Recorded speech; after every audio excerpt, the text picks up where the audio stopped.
স্রষ্টা বলেছেন, তুমি যাকেই আমার চেয়ে বেশি ভালোবাসবে আমি তাকেই তোমার জীবন থেকে দূরে নিয়ে যাব এবং তোমাকে একা করে রাখবো। তিনি আরো বলেছেন, কখনো বলবে না আমি তাকে ছাড়া বাঁচব না, তবে আমি তাকে ছাড়াই তোমাকে বাঁচাবো এবং পেছনের অনুগত সব আবেগ কেড়ে নিয়ে তোমাকে দিব্যি সামনে নিয়ে যাব।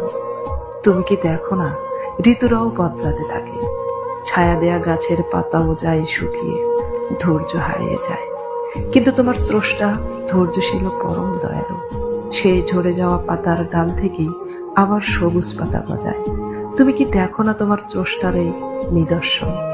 যে মানুষটাকে তুমি নিজের অংশ ভাবতে, সেই মানুষটাই একদিন অচেনা হয়ে যায়, তোমার মন ভেঙে যায়, এমনকি তোমার বন্ধুও শত্রুতে পরিণত হয়, আর শত্রু খানিক সময় পরে পরিণত হয় বন্ধুতে। যে মানুষটাকে নিজের জীবনের চেয়েও বেশি ভালোবাসতে, সেও প্রতারণা করে। তবে তুমি কেন স্রষ্টা বিমুখ হয়ে মানুষকে ভরসা করো?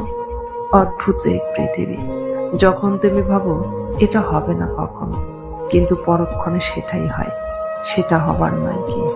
তুমি বলো আমি পারবো না, অথচ তুমি পারো।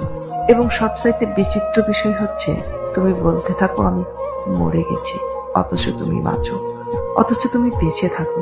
তোমার স্রষ্টা তোমাকে বাঁচায়, তোমার স্রষ্টা তোমাকে বাঁচিয়ে রাখে।